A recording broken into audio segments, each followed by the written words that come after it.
یہ مذاہب جن کو کبھی کبھار ہم کہتے ہیں کہ یہ شرک سے وابستہ مذاہب ہیں، ان مذاہب میں بھی حقیقی معنوں میں انسان کا مقصد حیات اور شعور حیات قربت الہی کا حصول ہی ہے۔ جس طرح اہلیان اسلام ہو، کرسچنز ہو یا یہودی ہو، انہوں نے قرب الہی کے لیے ایک رستے کا تعین کیا، ان کے ہاں بھی ایک فلسفہ اور رستہ پایا جاتا ہے جس کے ذریعے وہ کہتے ہیں کہ ہم قرب الہی پاتے ہیں۔ اب ذرا سنتے ہیں کہ ان مذاہب میں قرب الہی کا رستہ وہ کیسے ڈسکرائب کرتے ہیں۔ آپ نے لفظ سن رکھا ہوگا ہندو مت سے متعلق اور بدھ مت سے متعلق، اور وہی طریقہ جینزم اور سکھزم میں بھی ہے۔ وہ کہتے ہیں کہ انسان کی ایک زندگی نہیں ہے، وہ کہتے ہیں کہ انسان 7 مرتبہ پیدا ہوتا ہے۔ کیا ہوتا ہے؟ 7 مرتبہ پیدا ہوتا ہے۔ اگر آپ ساتھ ساتھ چلتے جائیں گے تو یہ بات بہت سمجھ آئے گی انشاءاللہ۔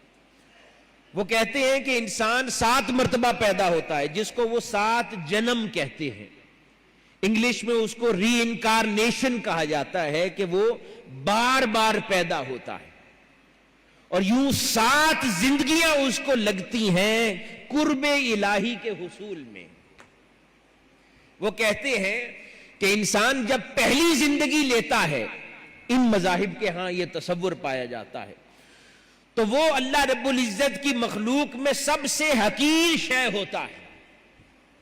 کوئی کیڑا مکوڑا ہوگا، کوئی چھپکلی ہوگا، لال بیگ ہوگا، کوئی اور کم تر شے جس کو انسان تصور کرتا ہے، سانپ ہوگا، کتا ہوگا، جو کم تر شے ہے ان کے نزدیک جب انسان پہلا جنم لیتا ہے تو وہ جانوروں میں سے سب سے غلیظ یا کم تر شے ہوتا ہے۔ پھر وہ بطور جانور جب اچھے کام کرتا ہے تو پھر اس کو دوسری زندگی ملتی ہے، اس دوسری زندگی میں وہ پہلے کے مقابلے میں بہتر جانور بنتا ہے۔ پھر اس زندگی میں جب کچھ اچھے کام کرتا ہے اور اس کو تیسری زندگی ملتی ہے تو وہ پھر دوسری زندگی کے مقابلے میں اور بہتر مخلوق بنتا ہے۔ یوں ہر اگلے جنم میں وہ پہلے سے بہتر مخلوق بنتا جاتا ہے، اور جب چوتھے 5ویں جنم میں پہنچتا ہے تو پھر انسان بن جاتا ہے۔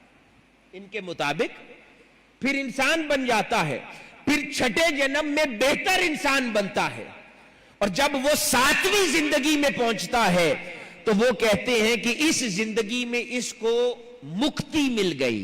کیا کہتے ہیں؟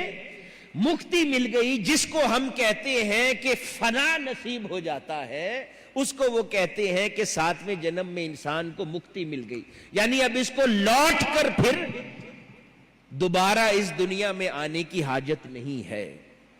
یہ آپ کو عام اور سادہ الفاظ میں ان مذاہب کا ری انکارنیشن یا 7 جنموں کا کانسیپٹ سمجھا دیا۔ اور یہ 7 جنم اس لیے انہوں نے بتائے کہ انسان کا دنیا میں آنے کا مقصد قرب الہی کا حصول ہے، اور اس کو وہ مقام جہاں پر اس کو خدا مل جاتا ہے وہ اس کو 7ویں زندگی میں نصیب ہوتا ہے۔ تو اس کو پہلے 6 زندگیاں لگتی ہیں اپنی اصلاح کرنے میں، اپنے احوال کی درستگی میں، اور جیسے جیسے ہر جنم میں احوال بہتر ہوتے جاتے ہیں وہ اگلی شکل اختیار کرتا جاتا ہے، یہاں تک کہ وہ 7ویں زندگی میں پہنچتا ہے تو اللہ رب العزت اسے فنا نصیب کر دیتا ہے، یعنی اس کو پھر ری یونین کی سٹیٹ نصیب ہو جاتی ہے، خدا کے ساتھ اس کو پھر اتحاد نصیب ہو جاتا ہے، اس کو فنائیت کا مقام نصیب ہو جاتا ہے۔ یہ بنیادی طور پر ان مذاہب کا کانسیپٹ ہے قرب الہی۔ اب آئیے ذرا دیکھتے ہیں، اب عموماً جب ہم بات کرتے ہیں بینگ مسلم، ہم کہتے ہیں یہ 7 زندگیوں کا تصور کہاں سے آ گیا؟ ہمیں سمجھ یہ بات نہیں آتی کہ یہ 7 زندگیاں کہاں سے آ گئیں، کہ انسان جانور تھا پہلے، انسان کو سمجھ نہیں آتا کہ انسان پہلے جانور تھا، انسان گھوڑا تھا، انسان مکھی تھا، ہمیں یہ بات سمجھ نہیں آتی۔ آئیے اب اس کو اور نظریے سے دیکھتے ہیں، یہ بات سمجھ آ جائے گی۔ انسان کبھی بھی جانور نہیں تھا، یہ عقیدہ ہے ہمارا، لیکن ان کو یہ بات کہاں سے ذہن میں آ گئی وہ سمجھتے ہیں۔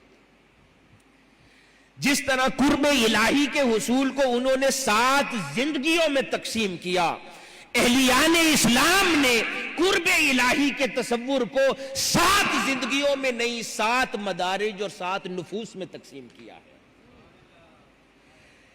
حقیقت میں یہ وہ 7 نفس تھے، ہر نفس بذات خود ایک زندگی ہے، کیونکہ طویل عرصہ گزر گیا ان مذاہب کو، 5-5 ہزار سال، تو وقت کے ساتھ بڑی بڑی چیزیں داخل ہو جاتی ہیں، کنفیوژن کریٹ ہو جاتی ہیں، تو بات تو انہی 7 زندگیوں کی گئی تھی، جس کو نفس امارہ کہتے ہیں، نفس لوامہ کہتے ہیں، نفس ملہمہ کہتے ہیں، نفس مطمئنہ کہتے ہیں، نفس راضیہ کہتے ہیں، نفس مردیہ کہتے ہیں، اور نفس کاملہ کہتے ہیں۔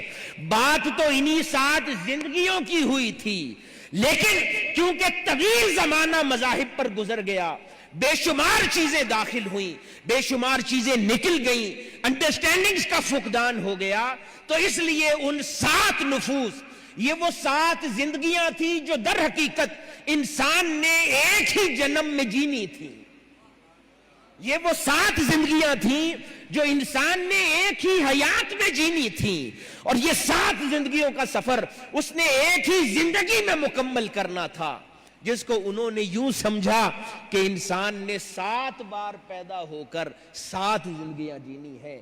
ہاں یہ سچ ہے، انسان نے قرب الہی کے حصول سے پہلے 7 بار جینا ہے، انسان نے قرب الہی کی اس منزل کو پانے سے پہلے 7 جنم جینے ہیں، مگر وہ 7 جنم اسی ایک جنم میں ہے، وہ 7 جنم اسی ایک حیات میں ہے، وہ ظاہر میں 7 جنم نہیں ہے، وہ 7 زندگیاں باطن کی ہیں، وہ 7 زندگیاں انسان کے اندر کی ہیں، انسان کے ظاہر کی نہیں ہیں۔